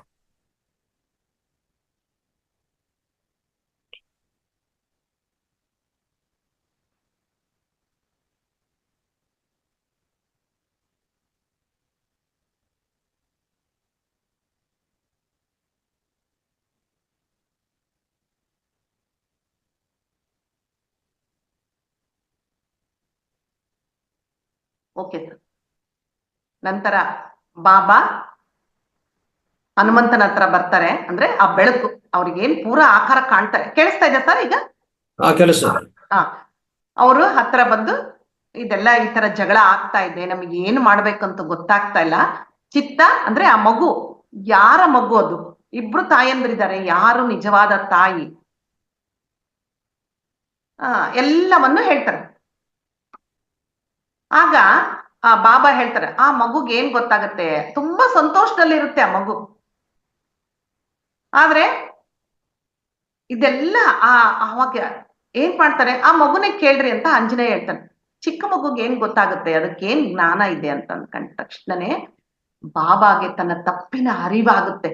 ಯಾಕೆ, ಇವಾಗ ಮಗು ಅದು ಆಕಾರ ಅಷ್ಟೇ, ಚಿಕ್ಕ ಆಕಾರ, ಆದ್ರೆ ಅದರ ಇರೋ ಆತ್ಮ ತುಂಬಾ ಬೆಳೆದ ಆತ್ಮ ಅದು. ಆ ಮಗು ಅತ್ಯುತ್ತಮವಾದ ಆತ್ಮದ ಸ್ಥಿತಿಯಲ್ಲಿದೆ ಅಂತ ಇಮಿಡಿಯೇಟ್ ಆಗಿ ಬಾಬಾಗೆ ಗೊತ್ತಾಗುತ್ತೆ. ಆದ್ರೂ ಸಹ ಸಹಜವಾದ ಒಂದು ಕುತೂಹಲದಿಂದ ಹನುಮಂತನನ್ನು ಕೇಳ್ತಾನೆ, ಆ ಚಿಕ್ಕ ಮಗು ಆ ತಾಯಿಯನ್ನು ಹೇಗೆ ಸೆಲೆಕ್ಟ್ ಮಾಡ್ಕೊಳ್ತೆ, ಯಾರು ನನ್ನ ತಾಯಿ ಅಂತ ಆರಿಸ್ತಾನೆ? ಇಷ್ಟೆಲ್ಲ ಮಾತುಗಳು ನಡೀತಾ ಇರ್ಬೇಕಾದ್ರೆ ಏನಾಗುತ್ತೆ, ಚಿತ್ತ ಜೋರಾಗಿ ನಗ್ತಾ ಇರ್ತಾನೆ, ತುಂಬಾ ಜೋರಾಗಿ ನಗ್ತಾ ಇರ್ತಾನೆ. ಆ ನಗು ಯಾವ ತರ ಕೇಳಿಸ್ತಾ ಇರ್ತದೆ, ಮಾತುಗಳ ತರ ಕೇಳಿಸ್ತಾ ಇರುತ್ತೆ. ಅಂದ್ರೆ ಚಿತ್ತ ತನ್ನ ಗತಜನ್ಮದ ವೃತ್ತಾಂತವನ್ನು ಹೇಳಕ್ ಶುರು ಮಾಡ್ತಾನೆ. ಯಾಕೆ ಈ ತರ ಆಗ್ತಾ ಇದೆ ಅನ್ನೋದಕ್ಕೆ ಒಂದು ರೀಸನ್ ಸಿಗುತ್ತೆ. ಆತ ಒಬ್ಬ ಋಷಿಯಾಗಿರ್ತಾನೆ ಚಿತ್ತ, ಅಂದ್ರೆ ಹಿಂದಿನ ಜನ್ಮದಲ್ಲಿ ಋಷಿ ಆಗಿದ್ದಾಗ ತುಂಬಾ ಬಾಯಾರಿಕೆ ಆಗುತ್ತೆ. ಬಾಯಾರಿಕೆ ಆದಾಗ ಏನಾಗುತ್ತೆ, ನೀರ್ ಬೇಕಂತ ಒಂದ್ ಕಡೆ ಬರ್ತಾನೆ. ಒಬ್ಬ ಹುಡುಗ ಬಂದು ಮನೆಯೊಳಗೆ ಕರ್ಕೊಂಡು ಹೋಗ್ತಾನೆ, ಕೂಡಿಸ್ತಾನೆ. ಅಲ್ಲಿ ಒಂದು ಹೆಂಗಸು ಮಂಚದ ಮೇಲೆ ನರಳುತ್ತಾ ಇರ್ತಾಳೆ, ಅವಳಿಗೆ ಹುಷಾರಿರೋದಿಲ್ಲ. ಆ ಮಗು ನೀರ್ ತಂದ್ಕೊಡೋಷ್ಟೊತ್ತಿಗೆ ಏನಾಗಿದೆ ಎಲ್ಲ ಕೇಳ್ತಾನೆ. ಎಲ್ಲ ಹೇಳ್ತಾರೆ, ಹಿಂಗೆ ಕ್ಯಾನ್ಸರ್ ಆಗಿದೆ ಅಂತ ಹೇಳ್ತಾರೆ. ಅಷ್ಟರಲ್ಲಿ ಡಾಕ್ಟ್ರು ಬರ್ತಾರೆ. ಅವ್ರು ಏನೋ ಒಂದು ಪೇನ್ ಕಿಲ್ಲರ್ಸ್ ಕೊಟ್ಟು ಹೋಗ್ತಾರೆ. ಯಾಕೆ ನೀವು ದೊಡ್ಡ ಊರಿಗೆ ಕರ್ಕೊಂಡೋಗಿ ಒಳ್ಳೊಳ್ಳೆ ಆಸ್ಪತ್ರೆಗೆ ತೋರಿಸ್ಬಾರ್ದು ಅಂದ್ರೆ, ಇಲ್ಲ ಇದು ವಾಸಿ ಆಗಲಾರ್ದ ಕಾಯಿಲೆ, ಇದು ತುಂಬಾ ಅಡ್ವಾನ್ಸ್ ಸ್ಟೇಜ್ ಅಲ್ಲಿ ಇದೆ ಕ್ಯಾನ್ಸರು. ಇಷ್ಟೆಲ್ಲ ಹಾಕೋರು ತುಂಬಾ ನೋಡಿ ಬೇಜಾರಾಗ್ಬಿಟ್ಟು ಆ ನೀರ್ ಕುಡಿಬೇಕನ್ನೋ ವಿಷಯವನ್ನೇ ಮರ್ತ್ಬಿಟ್ಟು ಹಾಗೆ ಆ ಋಷಿ ಹೊರಗಡೆ ಬಂದ್ಬಿಡ್ತಾನೆ. ಹಾಗೆ ಮುಂದೆ ಹೋಗ್ತಾ ಹೋಗ್ತಾ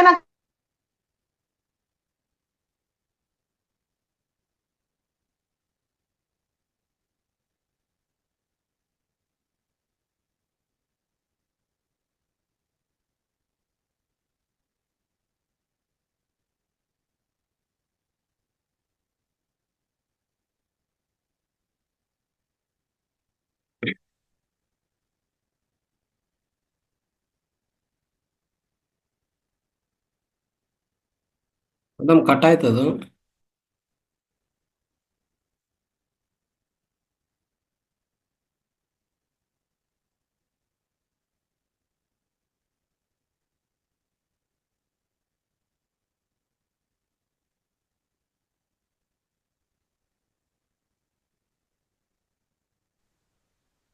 ಅದು ಯಾಕೋ ಇವತ್ತು ಇಂಟರ್ನೆಟ್ ತುಂಬಾ ಪ್ರಾಬ್ಲಮ್ ಆಗ್ತಾ ಇದೆ. ಆಯ್ತು ಸರ್, ಇನ್ನೊಂದು ಸ್ವಲ್ಪ ಇದೆ ಅಷ್ಟೇ ಕತೆ. ಹಾ ರೈಟ್. ನಾಳೆ ಸರಿಪಡಿಸ್ಕೊಂಡ್ರೆ ಆಯ್ತು ಮೇಡಮ್. ಹಾ ಆಯ್ತು, ಇಲ್ಲ ಇಲ್ಲ ಬರುತ್ತೆ. ಹ್ಮ್ ಆಮೇಲೆ ಆ, ಋಷಿ ಏನ್ ಮಾಡ್ತಾನೆ, ಕಾಮಿದ್ಯಾ ಏನ್ ಅವಳಿಗೆ ಹೆದರಿಕೆ ಆಗ್ಬಿಡುತ್ತೆ.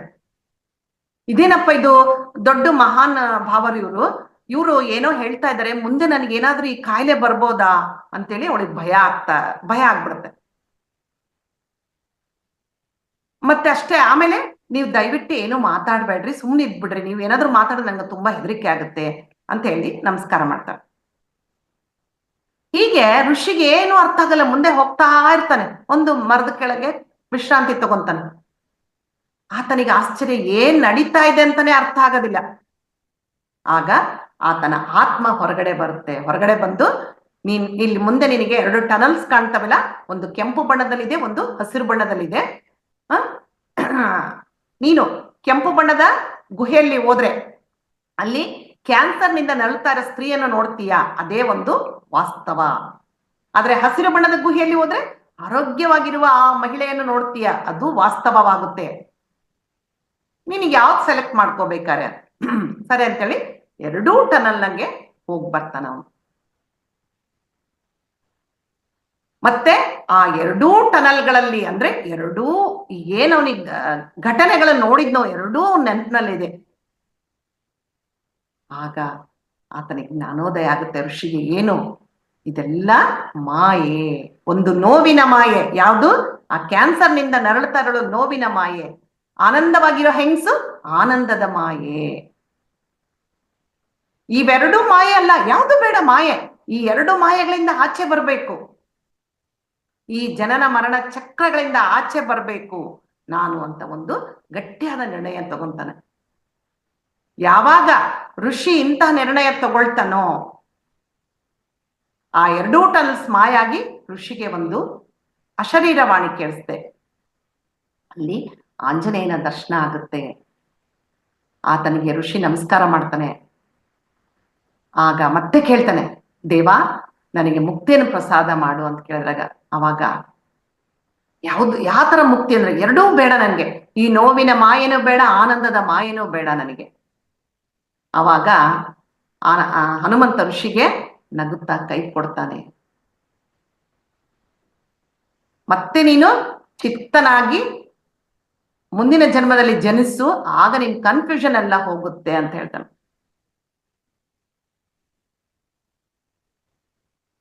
ಅವಾಗ ಏನ್ ಕೇಳಿರ್ತಾನೆ, ನನಗೆ ಮೋಕ್ಷ ಬೇಕು ಅಂತ ಕೇಳಿರ್ತಾನೆ. ಆದ್ರೆ ಯಾವುದು ಕನ್ಫ್ಯೂಷನ್ ಬೇಡ. ಏಕೆ? ಆದ್ರೆ ನಾನು ಕೇಳಿದ್ದೇನು, ಆಂಜನೇಯ ಕೊಟ್ಟಿದ್ದೇನು, ಮೋಕ್ಷ ಬೇಕಂದೆ. ಮತ್ತೆ ಈ ಜನ್ಮದಲ್ಲಿ ಮತ್ತೆ ಅಂತ ಕನ್ಫ್ಯೂಷನ್ ಅಲ್ಲಿ ನನ್ನ ಸಿಕ್ಕಾಕ್ಸ್ಬಿಟ್ಟಿದ್ದಾನೆ. ಯಾಕೆ ಇಂಥ ಕನ್ಫ್ಯೂಷನ್ ನನಗೆ, ಇದನ್ನ ಹೇಗೆ ಸಾಲ್ವ್ ಮಾಡ್ತಾನೆ ಆಂಜನೇಯ ನೋಡೋಣ ಅಂತೇಳಿ ಆತ ಒಂದು ಅಂದ್ರೆ ನೆನಪಿಗೆ ಬರುತ್ತಾನೆ. ಅಂದ್ರೆ ಅದೇನ್ ಸ್ಟೋರಿ ಹೇಳ್ತಾನಲ್ಲ, ಅವಾಗ ನೆನಪಿಗೆ ಬರುತ್ತೆ.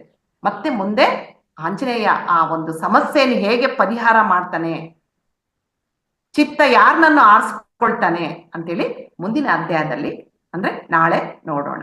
Thank you. Sorry for the disturbance. ಯಾಕೆ ಇವತ್ತಾಯ್ತೋ ಗೊತ್ತಿಲ್ಲ, ಇರ್ಲಿ. ಏನಾಗಿಲ್ಲ, ಸ್ವಲ್ಪ ಮಿಸ್ ಆಗಿದೆ ಅಷ್ಟೇನು ಇಲ್ಲ. ಹೇಳೋಕೆ ನನಗೆ ಅವಕಾಶ ಮಾಡಿಕೊಟ್ಟಿದ್ದ ಪತ್ರಿಜಿ ಗುರುಗಳಿಗೆ ಆಂಜನೇಯನ ಅಂತ ಧನ್ಯವಾದಗಳು. ಹಾಗೆ ರಂಗನಾಥ್ ಸರಿಗೂ ಧನ್ಯವಾದಗಳು. Thank you. Thank you madam, thank you so much. So ಅದ್ಭುತವಾದ ರೀತಿಯಲ್ಲಿ ಇದೆ ಮೇಡಮ್. ಇದು ಕನ್ನಡದಲ್ಲಿ ಇದೆ ಮೇಡಮ್ ಬುಕ್ಕು? ಇಲ್ಲ ಸರ್, ಇನ್ನು ಬಂದಿಲ್ಲ. ಬೇಗ ಬರಲ್ಲ ಸರ್. ತೆಲುಗಿನಲ್ಲಿ ಬೇಗ ಟ್ರಾನ್ಸ್ಲೇಷನ್ ಆಗ್ಬಿಡ್ತವೆ, ಕನ್ನಡದಲ್ಲಿ ಕಷ್ಟ. ಹೌದು, ಕರೆಕ್ಟ್. ತೆಲುಗಲ್ಲಿ ಕೂಡ ಇದೇ ಇಲ್ಲ ಗೊತ್ತಿಲ್ಲ, ಅವರು ಇಂಗ್ಲಿಷ್ ನಲ್ಲಿ ಓದಿ ಅದನ್ನ ಹೇಳಿದ್ದಾರೆ. ಓಕೆ ಓಕೆ, ಆತರ ರೈಟ್. ಇದ್ರೂ ಇರ್ಬೋದು ಸರ್, ನಾನು ತೆಲುಗು ಜಾಸ್ತಿ ಓದಲ್ಲ, ತಗೊಳಲ್ಲ. ಹೌದು, ರೈಟ್ ಮೇಡಮ್. ಎಸ್ ಮಾಸ್ಟರ್ಸ್, ಇಲ್ಲಿ ಕೇಳಿಸ್ಕೊಂಡಂತ ಎಲ್ಲ ಮಾಸ್ಟರ್ಸ್, ನೀವು ನಿಮ್ಮ ಅನಿಸಿಕೆ ಇಲ್ಲ ಅಂದ್ರೆ ನಿಮ್ಗೇನೆ ಪ್ರಶ್ನೆಗಳಿದ್ರೆ ಇಷ್ಟುವರೆಗೂ ಆಗಿರುವಂತ ಇವತ್ತಿನ ಸೆಷನ್ನಿಂದ ದಯವಿಟ್ಟು ಹ್ಯಾಂಡ್ ರೈಸ್ ಮಾಡಿ.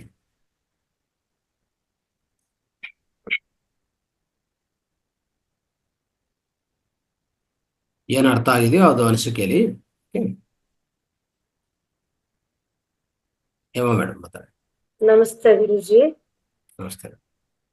ನಮಸ್ತೆ ಉಮಾರಾಣಿ ಮೇಡಮ್. ನಮಸ್ತೆ ನಮಸ್ತೆ ಮೇಡಮ್. ಇದ್ರಲ್ಲಿ ತುಂಬಾ ಚೆನ್ನಾಗಿತ್ತು. ಅಂದ್ರೆ ಸಾಧನೆ ಹೇಗ್ ಮಾಡ್ತಾರೆ, ಸುಖ ನಮ್ಗೆ ನೆಮ್ಮದಿ ಬೇಕು ಅಥವಾ ನಾವು ನಮ್ಮನ್ನ ನಾವು ಅರಿಬೇಕಂದ್ರೆ ಕಷ್ಟ ಸುಖದ ಮೇಲೆ ಬರ್ಬೇಕು. ಕಷ್ಟ ಇದ್ದವಾಗೂ ಆಗಲ್ಲ, ಸುಖ ಇದ್ದವಾಗೂನು ನಾವ್ ಅದನ್ನ ಅರ್ಥ ಮಾಡ್ಕೊಳಕ್ ಆಗಲ್ಲ ಅಂತ ನನ್ಗ್ ಗೊತ್ತಾಯ್ತು ಇವತ್ತು. ಆಮೇಲೆ ಇನ್ನೂ ಒಂದ್ ಏನಂದ್ರೆ, ಇವಾಗ ಈ ಕಥೆನ ಕೇಳ್ತಾ ಹೋದ ಹಾಗೆ ಟೊರಂಟೋ ಇಂದ ಬಂದ್ರು, ಆದ್ರೆ ಅವ್ರು ಹೋಗಿದ್ದೆಲ್ಲಿಗೆ ಗಿರಿಜನರು ಅಂತ ಗೊತ್ತಾಯ್ತು. ನೀವು ಹೇಳುವಾಗ ಕಥೆಯಿಂದ ಗೊತ್ತಾಗ್ತಿತ್ತು ಮಾತಾ ಮತ್ತೆ ಬಾಬಾ ಅಂತ. ಇದ್ರಲ್ಲಿ ಏನ್ ಅನ್ಸುತ್ತೆ, ನಮ್ಮ ಏಷ್ಯನ್ ಕಾಂಟಿನೆಂಟ್ ಏನಾದ್ರೂ ಇರ್ಬಹುದೇನೋ ಅಂತ ಅನ್ಸುತ್ತೆ. ನಿಜವಾಗ್ಲೂ ಅವ್ರು ಬಂದಿದ್ದೆಲ್ಲಿ ಅಂತ ನನಗ್ ಗೊತ್ತಾಗ್ಲಿಲ್ಲ. ಅಲ್ಲ, ಆ ಪುಸ್ತಕದಲ್ಲಿ ಅಷ್ಟೇ ಇದೆ. ಅವನು ಇಂಡಿಯಾಗ್ ಬಂದು ಆ ಒಂದು ಆಶ್ರಮಕ್ಕೆ ಬರ್ತಾನೆ, ಅಷ್ಟೇ ಇರೋದು. ಅಂದ್ರೆ ಇದು ಭಾರತದಲ್ಲೇ ಆದಂತ ಒಂದು ಕಥೆ. ಹಾ ಹಾ ಹಾ ಹಾ.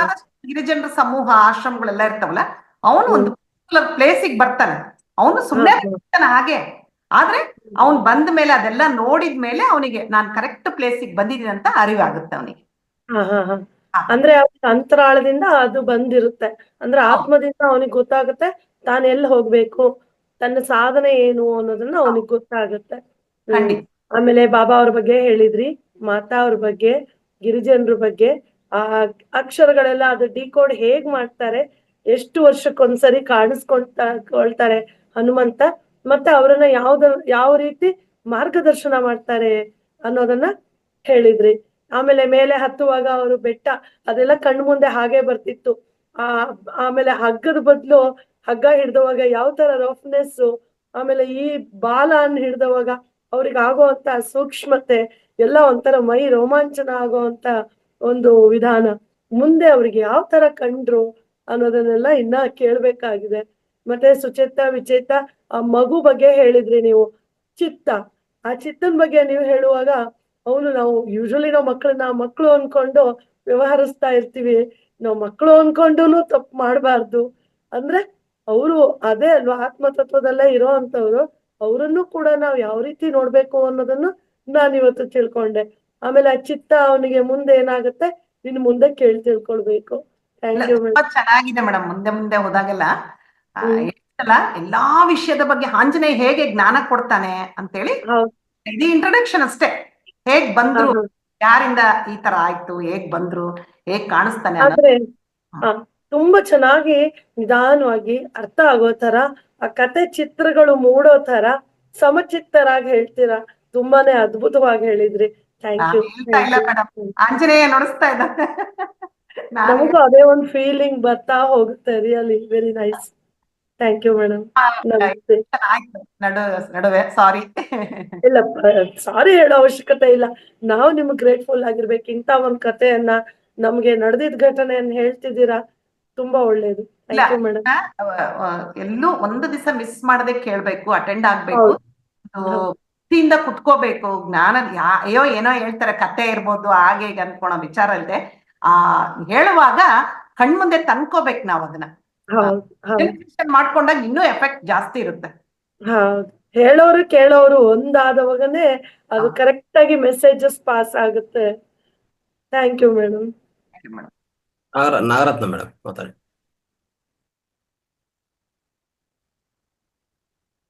ನಮಸ್ತೆ ಮೇಡಮ್. ನಮಸ್ತೆ ಗುರುಜಿ. ಈ ದಿನದ ಅಧಿವೇಶನ ಸ್ವಲ್ಪ ತೊಂದರೆ ಆಗಿ ಬಂದ್ರು ತುಂಬಾ ವಿಷಯಗಳೆಲ್ಲ ಚೆನ್ನಾಗಿತ್ತು ಗುರುಗಳೇ. ಅದನ್ನ ತಿಳ್ಕೊಳ್ಳೋದಿಕ್ಕೆ ಅದು ಆಂಜನೇಯನ ಬಗ್ಗೆ ನಾವ್ ಎಷ್ಟು ತಿಳ್ಕೊಂಡ್ರು ಸಾಕಾಗಲ್ಲ. ಅದು ಟೈಮ್ ಸರಿಯಾಗಿ ಸ್ವಲ್ಪ ನೆಟ್ವರ್ಕ್ ಇಶ್ಯೂನ ಏನೋ ಆದ್ರಿಂದ ನಮಗೂ ಸ್ವಲ್ಪ ಮಧ್ಯ ಅರ್ಥ ಆಗಿಲ್ಲ. ಇನ್ನೊಂದ್ ದಿನ ಈ ಸೆಕ್ಷನ್ ಅಥವಾ ಇನ್ನೊಂದ್ಸರಿ ನಾವು ಕೇಳಿಸ್ಕೊಂಡ್ರೆ ಚೆನ್ನಾಗಿರುತ್ತೆ ಅಂತ ಅನ್ಸುತ್ತೆ. ಇದು ಬುಕ್ ಕನ್ನಡದಲ್ಲಿ ಬಂದಿಲ್ಲ ಅಂತ ಏನೋ ಹೇಳಿದ್ರು ಅವಾಗ್ಲೇ ಮೇಡಮ್. ನಮಗೆ ಬುಕ್ಸ್ ಬರಲ್ಲ ಮೇಡಮ್. ಏನ್ ಮೇಡಮ್? ಕನ್ನಡದಲ್ಲಿ ಅಷ್ಟು ಬೇಗ ಬುಕ್ ಬರಲ್ಲ. ಹೌದು ಮೇಡಮ್. ಅದೇ ಒಂದೊಂದ್ ಬುಕ್ಗಳೆಲ್ಲ ನೀವ್ ಹೇಳಿ ನಾವು ಕೇಳಿದ್ದೆಲ್ಲ ಅಷ್ಟು ಸಡನ್ ಆಗಿ ಸಿಗಲ್ಲ ಮೇಡಮ್. ನಾನು ಒಂದ್ ಬುಕ್ನ ಇದು ಮದನ ಮೋಹನ ರಾಜಚರಿತ್ರೆ ಅಂತ ಒಂದು ಬುಕ್ನ ನಾನು ಒಂದು 10-12 ವರ್ಷದಿಂದ ಹುಡುಕ್ತಾ ಇದ್ದೀನಿ ಮೇಡಮ್, ಸಿಗ್ತಾ ಇಲ್ಲ. ಅದು ಗೀತಾ ಇದು ಮೈಸೂರಲ್ಲಿ ಯಾವ್ದೋ ಒಂದು ಅಂಗಡಿ, ಮತ್ತೆ ಬೆಂಗಳೂರಲ್ಲಿ ಎಲ್ಲಾ ಕಡೆ ಹುಡುಕ್ಸಿದೀನಿ, ಬುಕ್ ಸ್ಟೋರ್ಗಳಿಗೆಲ್ಲ ಹೇಳಿದೀನಿ, ಅದ್ ಸಿಗ್ತಾ ಇಲ್ಲ. ಅದ್ರಲ್ಲಿ ತುಂಬಾ ಚೆನ್ನಾಗಿದೆ ಮೇಡಮ್, ಮದನ ಮೋಹನ ರಾಜಚರಿತ್ರೆ ಅಂತ. ನೀವು ಕೇಳಿದ್ರೆ ಮೇಡಮ್? ಆ? ಇಲ್ಲ ಇಲ್ಲ ಮೇಡಮ್, ನಾನು ಕೇಳಿಲ್ಲ. ಇಲ್ಲ. ಮದನ ಮೋಹನ ರಾಜಚರಿತೆ ಅಂತ ತುಂಬಾ ಚೆನ್ನಾಗಿರುತ್ತೆ ಮೇಡಮ್ ಅದು ಬುಕ್.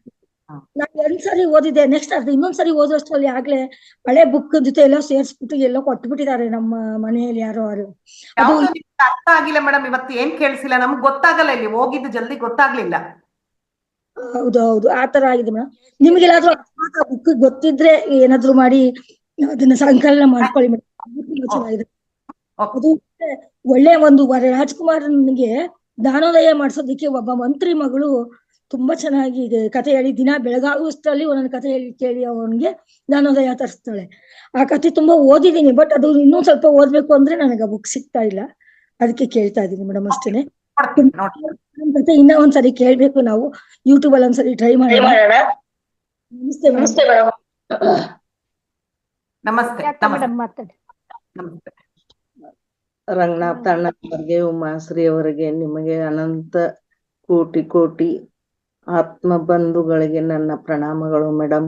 ಇವತ್ತು ತುಂಬಾ ಚೆನ್ನಾಗಿ, ಅಂದರೆ ನಾವು ಸಣ್ಣ ಬಾಲ್ಪಣದಲ್ಲಿ ಇದ್ದಾಗ ನಮ್ಮ ತಾಯಿ ಆ ಅತ್ತೆಯವರು ಹೇಗೆ ನಮಗೆ ಕಥೆ ಹೇಳುತ್ತಿದ್ದರೋ ಅದೇ ರೀತಿ ನೀವು ವಿಸ್ತಾರವಾಗಿ ಹೇಳಿದ್ರಿ ಮೇಡಮ್. ತುಂಬಾ ತುಂಬಾ ತುಂಬಾ ಚೆನ್ನಾಗಿತ್ತು. ಹನುಮಂತನು ಹೇಗೆ ತನ್ನ ರೂಪವನ್ನು ಹೇಗೆ ತೋರಿಸಿದ, ಹೇಗೆ ಇಲ್ಲ, ಏನೋ ಒಂಥರ ನಾ ತುಂಬಾ ಹಿಂದಕ್ಕೆ ಹೋಗಿ ಕೇಳಿದನು ಮೇಡಮ್. Thank you. ಹೀಗೆ ಹೇಳುತ್ತಾ ನಮ್ಮನ್ನು ಇದನ್ನು ಮಾಡ್ರಿ ಮೇಡಮ್. ಉಮಾಶ್ರೀ ಅವರ ನಮಸ್ಕಾರಗಳು. Thank you. ತುಂಬಾ ಚೆನ್ನಾಗಿತ್ತು ಮೇಡಮ್. ಮೇಡಮ್ ತುಂಬಾ ಅದ್ಭುತವಾಗಿತ್ತು. ಚಿರಂಜೀವತ್ವ ತತ್ವಗಳು ಭಾಗ 1 ಮೇಡಮ್. ಅದೇನೋ ಕಟ್ ಆಗಿದ್ದೇನು ನಮಗೆ ಎಲ್ಲ ಅರ್ಥ ಆಗಿದೆ ಮೇಡಮ್. ಸಂಭಾಷಣೆಗಳು, ಸಂಭಾಷಣೆ ಭಾಗ 1 ಅಂದ್ರೆ ನಮ್ಮಲ್ಲಿ ಅದು ಸ್ವಲ್ಪ ನೆಟ್ವರ್ಕ್ ಇದು, ಆದ್ರೆ ಎಲ್ಲ ಅರ್ಥ ಆಗಿದೆ ಮೇಡಮ್, ಏನು ಅಷ್ಟೇನು ಇದಾಗಿಲ್ಲ. ತುಂಬಾ ಚೆನ್ನಾಗಿತ್ತು. ಅಂದ್ರೆ ಕಷ್ಟ ಸುಖ ಶಾಶ್ವತ ಅಲ್ಲ, ಕಷ್ಟ ಸುಖಗಳು ಬಂದಾಗ ನಾವು ಅಂದ್ರೆ ನಮಗೆ ಬೇಕಾದದ್ದು ನಾವು, ಅಂದ್ರೆ ಅವರು ಟೊರೆಂಟೋ ಬಿಟ್ಟು ಇಂಡಿಯಾಕ್ ಬಂದ್ರಂದ್ರೆ ಇಲ್ಲಿ ಆಧ್ಯಾತ್ಮಿಕ ಶಕ್ತಿ ಹೆಚ್ಚಿದೆ ಅಂತಂದು ನಾನು ಅನ್ಕೊಂಡೆ ಮೇಡಮ್. ಇಂಡಿಯಾಕ್ ಬಂದಾಗ ಇಲ್ಲಿ ಬಂದಾಗ ಅವ್ರಿಗೆ ಗುರುದೇವ್ ಅಂದ್ರೆ ಹನುಮಂತ ಅಲ್ಲಿ ಕಾಣಿಸ್ಕೊಂಡ ಅಂತ ಅನ್ನೋದು, ಹನುಮಂತನ ರಕ್ಷೆ ಅಲ್ಲಿಂದನ ಆಯ್ತು ಅವ್ರಿಗೆ. ಮತ್ತೆ ಪುನರ್ಜನ್ಮ ಬಂದಾಗ ಕೂಡ ಆ ಕತೆ ಹೇಳಿದಾಗ ಮತ್ತೆ ಅವ್ರದ್ದು ಅದು ನೆನಪಾಗಿ ಕತೆ ಹೇಳ್ತಾರೆ. ಮುಂದಿಂದು ಕ್ಯೂರಿಯಾಸಿಟಿ ಇದೆ ಮೇಡಮ್, ನಾಳೆಯಿಂದ ಕೇಳಿಸುತ್ತೆ. ತುಂಬಾ ಅದ್ಭುತವಾಗಿತ್ತು madam. Thank you madam, thank you so much.